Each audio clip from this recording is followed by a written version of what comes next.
Hello, good morning, जोहार। मैं संजय और आप देख रहे हैं न्यूज झारखंड। समय हो चला है झारखंड की खबरों को जानने का, झारखंड की खबरों से अपडेट होने का। तो चलिए जानते हैं आज की झारखंड की 25 मुख्य बड़ी खबरों को। आज होगी झारखंड कैबिनेट की बैठक, कई अहम प्रस्तावों पर लग सकती है मुहर। झारखंड कैबिनेट की बैठक आज 6 मार्च को होगी। मंत्रिमंडल सचिवालय एवं निगरानी विभाग समन्वय द्वारा सूचित किया गया है कि मंत्रिपरिषद कैबिनेट की बैठक आज 6 मार्च को शाम 4 बजे से झारखंड मंत्रालय प्रोजेक्ट भवन स्थित मंत्री परिषद कक्ष में होगी। इस दौरान कई अहम प्रस्तावों पर मुहर लग सकती है। रांची के 21,500 वाहनों का रजिस्ट्रेशन किया जाएगा रद्द। रांची जिले से निबंधित 21,563 वाहनों के रजिस्ट्रेशन पर तलवार लटक रही है। इन वाहनों के मालिकों ने परिवहन विभाग को 5 साल से रोड टैक्स नहीं दिया है। परिवहन विभाग की इन गाड़ियों पर 11 करोड़ रुपए टैक्स बकाया है। यदि 15 दिन में पैसा जमा नहीं किया गया तो मोटर यान अधिनियम के तहत इन पर कार्रवाई की जाएगी। वाहन जब्त किए जाएंगे, निबंधन संख्या भी ब्लॉक कर दी जाएगी।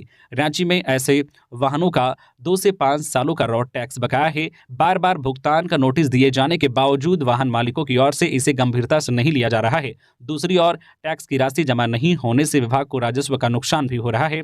इस वजह से अब विभाग की ओर से कड़ी कार्रवाई का निर्णय लिया गया है। जिन डिफॉल्टर को नोटिस भेजा जा रहा है उनमें से कई ऐसे भी हैं जिनके पास 5 या उससे अधिक वाहन हैं, लेकिन उन्होंने किसी भी वाहन का रोड टैक्स जमा नहीं किया है। कई वाहनों के तो साल 2019 से ही रोड टैक्स बकाया है। गोड्डा के महागामा को 448 करोड़ की विकास योजनाओं की सौगात। मंत्री आलमगीर आलम व बन्ना गुप्ता ने 64 को दिए नियुक्ति पत्र। झारखंड के गोड्डा जिले के महागामा को 448 करोड़ की विकास योजनाओं की सौगात दी गई है। ग्रामीण विकास मंत्री आलमगीर आलम व मंत्री बन्ना गुप्ता ने 300 बेड वाले अस्पताल का शिलान्यास किया। इस दौरान उन्होंने 83 करोड़ की शहरी जलापूर्ति योजना का भी शिलान्यास किया। मंत्रियों ने कहा कि महागामा विधायक दीपिका पांडे सिंह के प्रयास से इलाके में अस्पताल का निर्माण किया जाएगा। इसका लाभ स्थानीय लोगों को मिलेगा, उन्हें स्वास्थ्य संबंधित सुविधाएं यहां मिल सकेंगी। इस मौके पर स्थानीय विधायक दीपिका पांडे सिंह समेत अन्य पदाधिकारी मौजूद थे। गोड्डा के महागामा के राजेंद्र स्टेडियम में मंत्री आलमगीर आलम व स्वास्थ्य मंत्री बन्ना गुप्ता ने 365 करोड़ की राशि से बनने वाले अस्पताल व 83 करोड़ की लागत से शहरी जलापूर्ति योजना का शिलान्यास किया। इस दौरान 64 के बीच नियुक्ति पत्र, अबू आवास के अलावा अन्य परिसंपत्तियों का वितरण किया। झारखंड में बारिश के बाद बदला मौसम का मिजाज, अचानक बढ़ी ठंड, आज फिर से बारिश के आसार।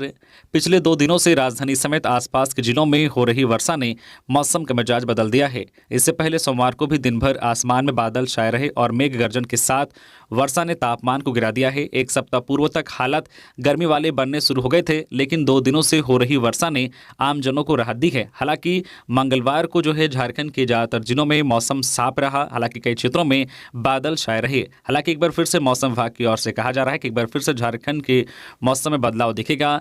आज 6 और कल 7 मार्च को राज्य के दक्षिणी हिस्से यानी कि पूर्वी व पश्चिमी सिंहभूम, सिमडेगा और सरायकेला खरसावां में कहीं कहीं मेघ गर्जन के साथ वर्षा होने की संभावना मौसम विभाग की ओर से जाहिर की गई है। वहीं 8, 9 और 10 मार्च को आसमान साफ रहेगा।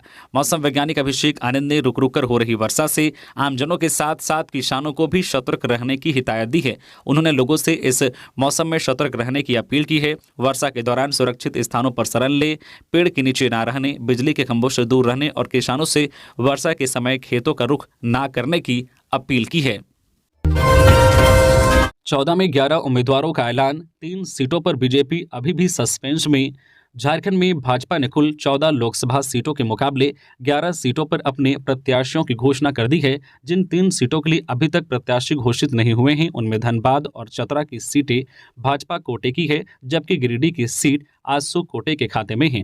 धनबाद के सिटिंग सांसद पीएन सिंह को बढ़ती उम्र के कारण टिकट नहीं मिलेगा, ऐसा कहा जा रहा है। पीएन सिंह को टिकट नहीं देने की स्थिति में संभव है कि वहां पार्टी कोई नया चेहरा दे, जबकि गिरिडीह सीट आजसू को मिलनी पक्की है। चतरा सीट को लेकर संशय बना हुआ है। भारतीय जनता पार्टी से चतरा लोकसभा सीट से टिकट की दौड़ में कई नाम शामिल हैं। मिली जानकारी के मुताबिक वर्तमान सांसद सुनील सिंह, पांकी विधायक डॉक्टर शशिभूषण मेहता, पार्टी के प्रदेश महासचिव मनोज सिंह, पार्टी के कालीचरण सिंह, पूर्व डिप्टी मेयर मंगल सिंह समेत कई नाम हैं। इसके अलावा और भी कई नाम हैं जो चतरा से चुनाव लड़ना चाहते हैं। जो कुछ दिन पहले हुई पार्टी की आपसी मंत्रणा में 3 नाम तय किए गए हैं। तीनों के नाम गोपनीय रखे गए हैं। धनबाद और चतरा की सीट भाजपा ने सुरक्षित रखी है। धनबाद से पीएन सिंह लगातार 3 बार से सांसद रहे हैं। इस बार भाजपा ने अगर अपनी इस पारंपरिक सीट के लिए अभी तक उम्मीदवार नहीं दिया है तो इसके कई मायने निकाले जा रहे हैं।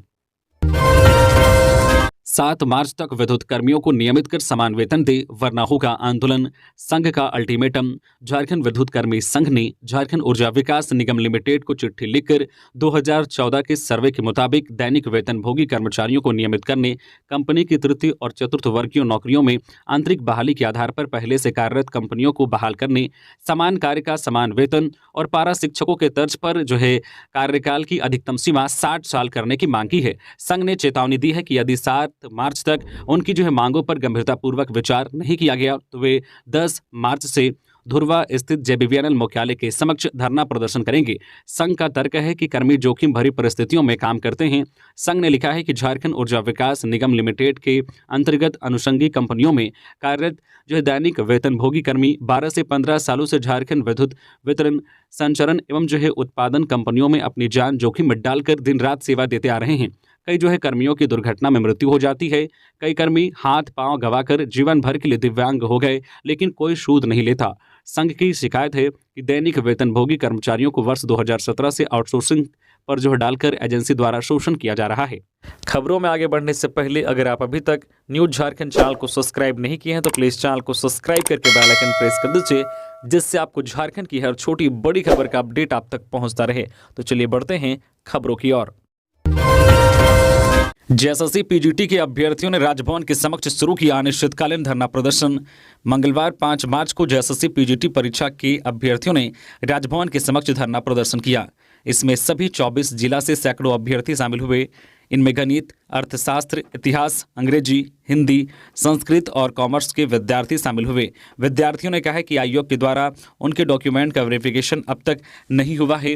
इसके साथ ही 4 विषय में नियुक्ति पत्र देने की तैयारी सरकार द्वारा हो चुकी है। इसमें भौतिकी, रसायन शास्त्र, जीव विज्ञान और भूगोल के लिए नियुक्ति पत्र दिया जाना है। कहा है कि एक ही विज्ञापन संख्या के आधार पर 2 बार नियुक्ति पत्र देना कहीं न कहीं से विद्यार्थियों के साथ छलावा है। प्रदर्शन में शामिल विद्यार्थियों ने कहा है कि 7 विषयों के विद्यार्थी अभी तक कई मंत्रियों, सत्ता पक्ष के विधायक के साथ मुख्यमंत्री से कई बार मिल चुके हैं, लेकिन अभी तक आश्वासन के सिवा कुछ नहीं मिला है। विद्यार्थियों ने कहा है कि इसी के विरोध में मंगलवार को राजभवन के समक्ष धरना प्रदर्शन की शुरुआत की गई है। कहा है कि हम सरकार से मांग करते हैं कि शेष 7 विषयों का परीक्षाफल अविलंब प्रकाशित किया जाए। परीक्षा परिणाम घोषित नहीं होता है तब तक अनिश्चितकालीन धरना प्रदर्शन चलता रहेगा। विद्यार्थियों ने कहा है कि लोकसभा चुनाव से पहले उनकी मांगों को पूरा किया जाए। स्पेनिश गैंगरेप पीड़िता बोली, दोषियों को मिले कड़ी सजा, दोबारा ऐसे करने की जरूरत न कर सके। झारखंड के दुमका में स्पेनिश महिला से गैंगरेप के मामले में पुलिस ने सभी 8 आरोपियों को गिरफ्तार कर जेल भेज दिया है। पीड़िता स्पेनिश महिला ने झारखंड पुलिस के त्वरित एक्शन की तारीफ की और इस घटना के जरिए भारत की छवि खराब करने वालों को नसीहत भी दी। गैंगरेप की पीड़िता स्पेनिश महिला ने कहा है कि हर भारतीय ऐसा नहीं है। वो बीते 6 महीने से भारत में हैं और उनके साथ लोगों ने काफी अच्छा व्यवहार किया है। महिला ने कहा है कि मैं इस वारदात के लिए भारतीय लोगों को जिम्मेदार नहीं ठहराऊंगी, वो हमारे साथ काफी अच्छे रहे हैं। पीड़िता ने कहा है कि हम लगभग 6 महीने से यहाँ हैं और हमेशा उन्होंने मेरा ध्यान रखा है, हमारी मदद की है। उन्होंने कहा है कि मेरे साथ गैंगरेप करने वाले अपराधियों को कड़ी सजा मिलनी चाहिए ताकि वो किसी और के साथ ऐसा करने की कभी जरूरत ना कर सके। ऐसी सजा मिलनी चाहिए कि इस तरह की हरकत करने वाले 2 बार सोच ले। आगे की यात्रा के लिए रवाना हुई दुमका में गैंगरेप की शिकार हुई स्पेनिश महिला। दुमका के हंसडीहा में दुष्कर्म की शिकार हुई विदेशी महिला आगे के टूर के लिए रवाना हो चुकी है। प्रशासन ने उनकी सुरक्षा के इंतजाम किए हैं। 4 दिनों तक जद्दोजहद झेलने के बाद आखिरकार 4 दिन बाद मंगलवार को अपने सफर के लिए महिला आगे निकल पड़ी। जब पीड़िता अपने पति के साथ निकल रही थी उस वक्त एसपी पीताम्बर सिंह खेरवार ने खुद सुरक्षा की कमान संभाल रखी थी। वह अपनी बाइक से निकली पर उनके आगे पीछे वाहन पर सुरक्षाकर्मी तैनात थे। महिला नेपाल के लिए रवाना हुई है, अब वह स्वस्थ है। बता दें कि प्रशासन ने विक्टिम कंपनसेशन स्कीम के तहत पीड़िता को 10 लाख का मुआवजा सोमवार को ही दिया था। दोनों ने पुलिस और सरकार को धन्यवाद दिया। दोनों ने कहा कि मामले में तुरंत कार्रवाई की गई और दोषियों को पकड़ लिया गया। गौरतलब है कि 1 मार्च को अपने पति के साथ बाइक टूर पर निकली स्पेनिश महिला के साथ दुमका के हंसडीहा में सामूहिक दुष्कर्म की घटना घटी। साइबर पुलिस ने गिरफ्तार किए 5 अपराधी इस तकनीक से करते थे ठगी। जामताड़ा साइबर पुलिस ने 5 साइबर अपराधियों को गिरफ्तार किया है। सभी गिरफ्तारियां जामताड़ा और विद्यासागर थाना क्षेत्र से की गई है। मंगलवार को साइबर थाना में आयोजित प्रेस वार्ता में साइबर डीएसपी मंजरुल होदा और साइबर थाना प्रभारी अब्दुल रहमान ने इसकी जानकारी दी। डीएसपी ने जानकारी देते हुए कहा है कि पुलिस को यह सफलता गुप्त सूचना के आधार पर मिली है। सूचना मिली थी कि जामताड़ा के नावाडी एवं हेट भिठरा गांव में कुछ लोग साइबर क्राइम में लिप्त हैं। इसके बाद कार्रवाई की गई और 5 अपराधियों को पकड़ा गया। साइबर डीएसपी ने कहा है कि गुप्त सूचना मिलने के बाद छापेमारी के लिए टीम गठन किया गया। टीम ने विभिन्न स्थानों पर छापेमारी कर 5 अपराधियों को गिरफ्तार किया है। गिरफ्तार अपराधियों में नावाडी का सागर मंडल, जामताड़ा पांडेडी के शिवादास, नईमुद्दीन अंसारी, अहमद अंसारी और अशरफ अंसारी के नाम शामिल हैं। साइबर पुलिस ने आरोपियों के पास से विभिन्न कंपनियों के 20 मोबाइल, 25 फर्जी सिम, 2 एटीएम, अलग अलग बैंकों के 3 पासबुक एवं 1 चेकबुक, 2 आधार कार्ड, 1 पैन कार्ड और नगद 1,30,000 रुपये बरामद किए हैं। साथ ही 2 मोटरसाइकिल को भी जब्त किया गया है। पुलिस ने बताया कि यह सभी अपराधी बैंक और विभिन्न ऑनलाइन कंपनियों के अधिकारी बनकर लोगों से ठगी करते थे। लोगों से केवाईसी अपडेट करने और अधिक छूट का लालच देकर ऑनलाइन खरीदारी करने के नाम पर ठगी करते थे। गवाही के लिए रांची कोर्ट नहीं पहुंची अमीषा पटेल। निजी कारणों का दिया हवाला। चेक बाउंस केस में मंगलवार को दर्ज होना था बयान। फिल्म बनाने के नाम पर पैसे लेने और पैसे लौटाने के लिए दिए गए चेक के बाउंस होने के मामले में मंगलवार को भी अभिनेत्री अमीषा पटेल कोर्ट नहीं पहुंची। रांची सिविल कोर्ट में मंगलवार को उनका बयान दर्ज होना था, लेकिन निजी कारणों का हवाला देकर वो मंगलवार को नहीं आई। 6 साल से चल रहे मामले में अभिनेत्री अमीषा पटेल की कोर्ट में 2 बार पेशी भी हो चुकी है। वहीं दोनों पक्षों की ओर से गवाही भी पूरी हो चुकी है। अब केवल अभिनेत्री अमीषा पटेल और उनके बिजनेस पार्टनर कुणाल ग्रूमर का बयान दर्ज होना है। कोर्ट ने दोनों का सासरीर हाजिर होने को कहा है। स्टूडेंट फेडरेशन ने कहा, SC, ST और OBC छात्रों को नहीं मिल रही स्कॉलरशिप की राशि, राज्यपाल से गुहार। ऑल इंडिया स्टूडेंट फेडरेशन के झारखंड राज्य कार्यकारिणी सदस्य अफजल दुर्रानी ने राज्यपाल को पत्र लिखकर कहा है कि बोकारो जिले के सैकड़ों छात्रों को कल्याण छात्रवृत्ति की राशि नहीं मिली है। छात्रों को महीनों पहले राशि मिल जाना चाहिए थी, लेकिन इसे अब तक उपलब्ध नहीं कराया गया है। कहे कि कल्याण विभाग के द्वारा फिर से 2023-24 छात्रवृत्ति के लिए फॉर्म निकाल दिया गया है, लेकिन पिछले वित्त वर्ष की ही राशि अब तक नहीं मिली है। दुर्रानी ने कहा है कि बोकारो जिला कल्याण विभाग हर वर्ष इसी तरह से लापरवाही बरतता है। छात्रों की ओर से फॉर्म भरने की सारी प्रक्रिया पूरी होने के बावजूद सैकड़ों छात्रों को छात्रवृत्ति रोक दी जाती है। दुर्रानी ने यह भी कहा है कि वर्ष 2021-22 की छात्रवृत्ति राशि भी कई छात्रों को नहीं मिली है।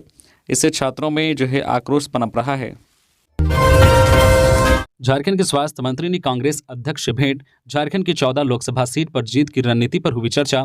झारखंड के स्वास्थ्य मंत्री बन्ना गुप्ता कांग्रेस के राष्ट्रीय अध्यक्ष मल्लिकार्जुन खड़गे से दिल्ली में मुलाकात किया और इस दौरान आगामी लोकसभा चुनाव को लेकर विस्तृत चर्चा हुई, जिसमें इंडिया गठबंधन की सभी 14 सीट पर जीत सुनिश्चित करने की रणनीति तैयार की गई। मौके पर मंत्री बन्ना गुप्ता ने स्वास्थ्य विभाग में किए गए कार्यों पर उपलब्धि की जानकारी राष्ट्रीय अध्यक्ष को दी, जिसकी मल्लिकार्जुन खड़गे ने तारीफ की और आगामी लोकसभा चुनाव में विभाग तथा सरकार की उपलब्धियों को जनता तक पहुंचाने का निर्देश दिया। इसके बाद मंत्री बन्ना गुप्ता ने संगठन महासचिव KC वेणुगोपाल से मुलाकात का वर्तमान राजनीतिक गतिविधियों से अवगत कराया। मौके पर झारखंड कांग्रेस के प्रभारी गुलाम अहमद मीर, प्रदेश अध्यक्ष राजेश ठाकुर, मंत्री आलमगीर आलम, मंत्री रामेश्वर उरांव, मंत्री बादल पत्रलेख भी मौजूद रहे। कांग्रेस छोड़ सैकड़ों लोगों ने भाजपा का दामन थामा। पश्चिमी सिंहभूम जिला मुख्यालय चाईबासा में मंगलवार को कांग्रेस छोड़ सैकड़ों लोगों ने भाजपा का दामन थाम लिया।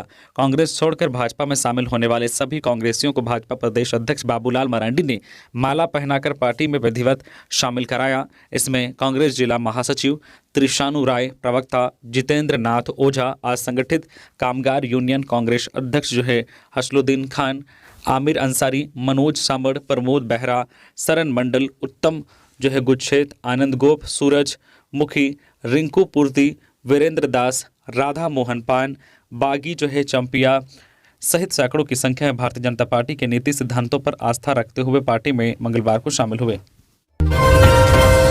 मिलावटी भोजन खाकर लोग हो रहे हैं बीमार, किसी को फिक्र नहीं। हाईकोर्ट ने चंपई सरकार को लगाई फटकार। झारखंड हाईकोर्ट के जस्टिस आर मुखोपाध्याय व जस्टिस दीपक रोशन की खंडपीठ में राज्य में मिलावटी खाद्य पदार्थों की बिक्री से संबंधित मामले में सुनवाई हुई। सुनवाई के दौरान कड़ी नाराजगी जताते हुए मौखिक रूप से कहा गया है कि लोग मिलावटी भोजन खाकर बीमार हो रहे हैं, लेकिन सरकार को इसकी चिंता नहीं है। सरकार को 4 जिलों में खाद्य पदार्थों की जांच के लिए लैब खोलने का निर्देश दिया गया था, लेकिन इस पर भी सरकार की ओर से ठोस जानकारी नहीं दी जा रही है।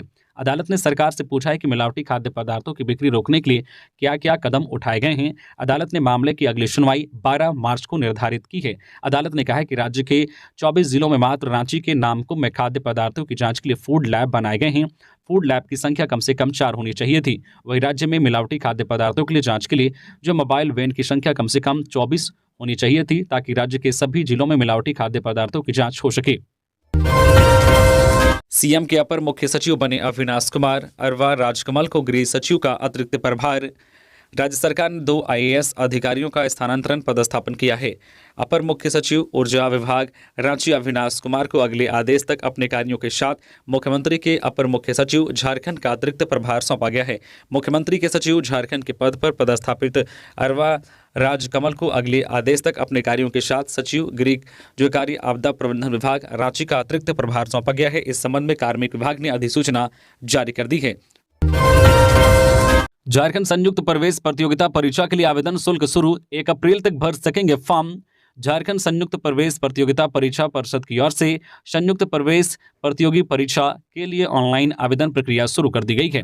जो भी उम्मीदवार कृषि और इससे संबंधित पाठ्यक्रमों में प्रवेश लेना चाहते हैं, वे इस एग्जाम में शामिल होने के लिए आवेदन कर सकते हैं। झारखंड सीईटी 2024 एग्जाम के लिए आवेदन पत्र ऑनलाइन माध्यम से JCE बोर्ड की आधिकारिक वेबसाइट jceceb.jharkhand.gov.in पर जाकर भर सकते हैं। आवेदन की अंतिम तिथि 1 अप्रैल 2024 निर्धारित की गई है।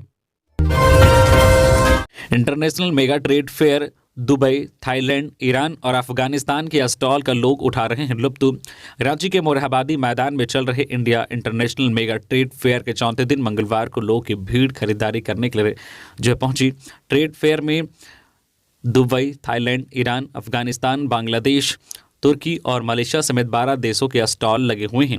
यहाँ के तरह तरह के उत्पादों का प्रदर्शन किया गया है। एक ही जो है प्लेटफॉर्म के नीचे हर आयु वर्ग के लिए उत्पाद उपलब्ध होने के चलते शहरवासी जो है चीज़ें खरीदने में मशगूल रहे, साथ ही मनोरंजन का भी लुत्फ उठाया।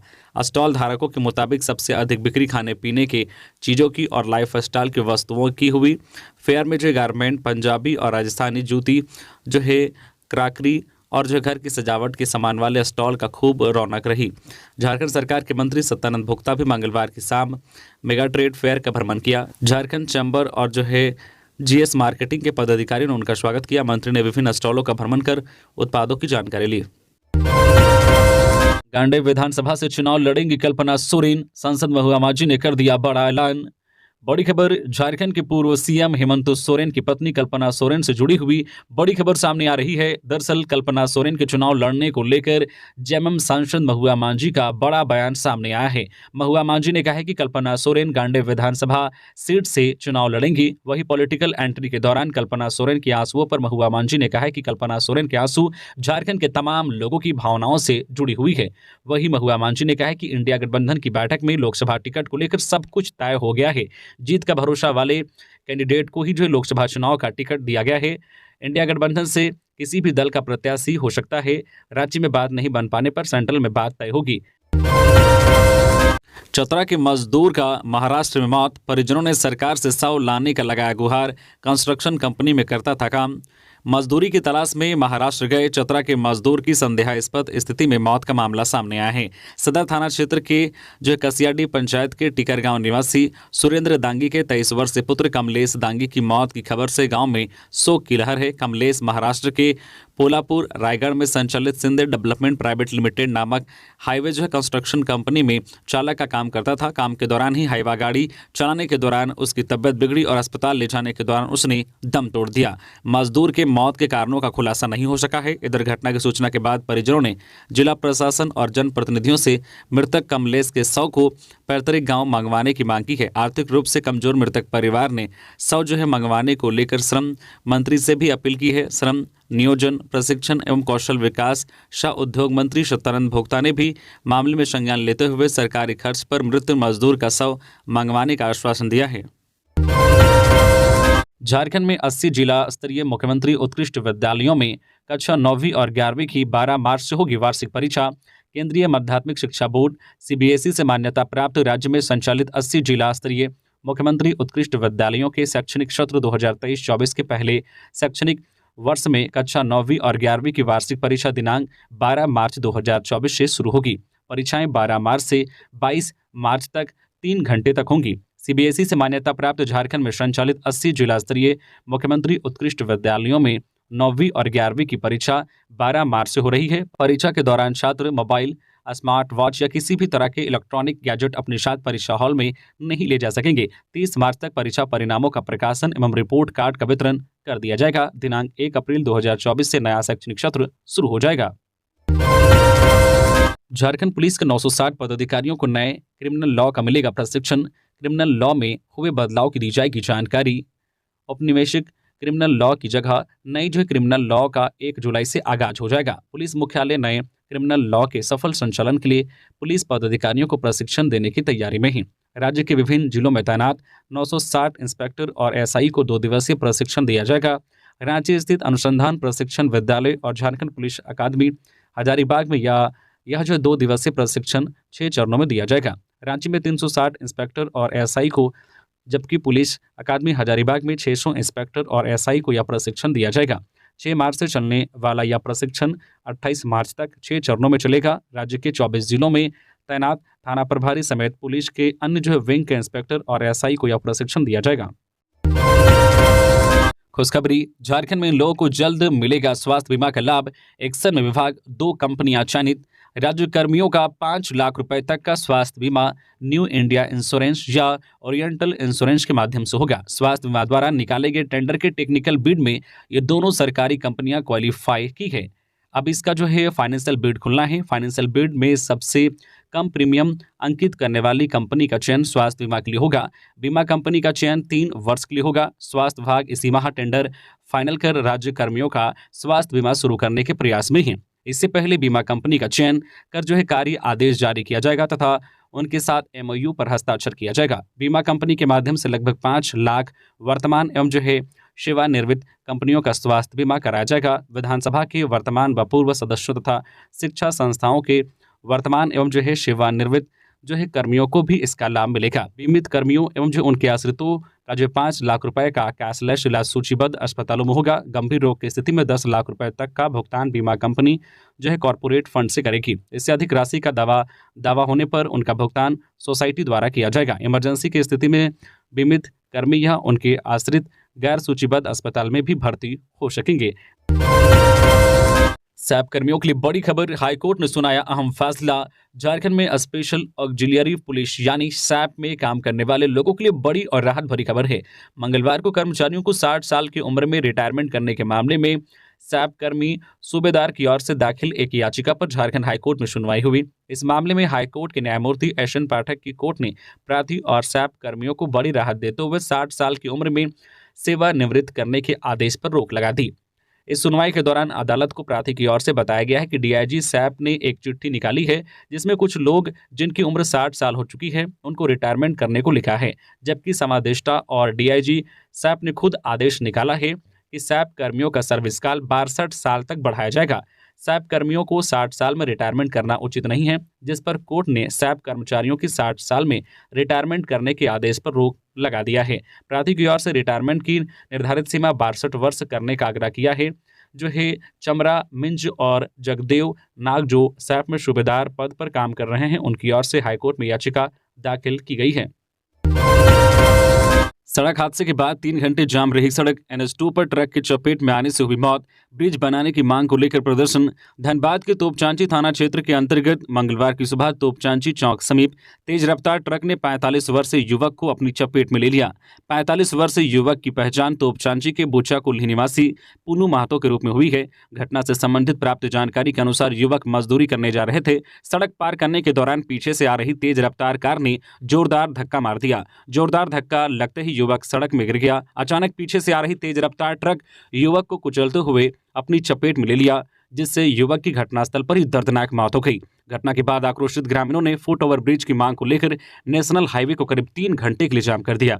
इधर ग्रामीणों ने कहा है कि तोपचांची बाजार में फुट ओवर ब्रिज बहुत जरूरी है। प्रतिदिन यहां हजारों की संख्या में ग्रामीण बाजार करने पहुंचते हैं और चौक के आसपास फुट ओवर ब्रिज नहीं होने के कारण ग्रामीण अपनी जान को हाथ में रखकर सड़क पार करते हैं, जिससे एक बड़ी दुर्घटना होती रहती है। इधर तोपचांची अंचलाधिकारी डॉक्टर संजय कुमार सिंह व तोपचांची थाना प्रभारी संजय कुमार के द्वारा ग्रामीणों को समझाने के बाद करीब 3 घंटों के बाद जो है सड़क सामान्य हो पाया। सड़क जाम के कारण लंबी वाहनों की कतार लग गई। वाराणसी व धनबाद दिशा की ओर से आ रही यात्रियों को जाम के कारण परेशानियों का सामना करना पड़ा। 3 एडिशनल सेक्रेटरी का तबादला, कार्मिक विभाग ने जारी की अधिसूचना। राज्य सरकार ने 3 आप्त सचिव यानी एडिशनल सेक्रेटरी का तबादला कर दिया है। कार्मिक विभाग की ओर से मंगलवार को इसकी अधिसूचना जारी की गई है। अधिसूचना के मुताबिक अनुसूचित जनजाति, अनुसूचित जाति, अल्पसंख्यक और पिछड़ा वर्ग के कल्याण विभाग के प्रधान आप्त सचिव रंजीत कुमार की पोस्टिंग जल संसाधन विभाग में की गई है। वहीं रंजीत कुमार को पथ निर्माण विभाग, भवन निर्माण विभाग और जल संसाधन विभाग के कोषांग में प्रतिनियुक्त किया गया है। इसी के साथ ही कार्मिक प्रशासनिक सुधार एवं राजभाषा विभाग के प्रधान आप्त सचिव उदय शंकर का ट्रांसफर जल संसाधन विभाग में किया गया है। इसके अलावा कार्मिक विभाग के आप्त सचिव कमलेश कुमार की पोस्टिंग अनुसूचित जनजाति, अनुसूचित जाति, अत्यंत व पिछड़ा वर्ग के कल्याण विभाग में की गई है। कार्मिक विभाग ने इस आशय का पत्र भी संबंधित विभागों को प्रेषित कर दिया है। तो ये थी आज की झारखंड की टॉप बड़ी खबरें। इसी तरह से झारखंड की हर छोटी बड़ी खबर देखने के लिए आप हमारे चैनल न्यूज झारखंड चैनल को सब्सक्राइब करके बेल आइकन प्रेस कर दीजिए, जिससे झारखंड की हर छोटी बड़ी खबर का अपडेट आप तक पहुंचता रहे। तो अभी के लिए बस इतना ही, हमें दीजिए इजाजत, फिर मिलते हैं नेक्स्ट खबरों के साथ। धन्यवाद।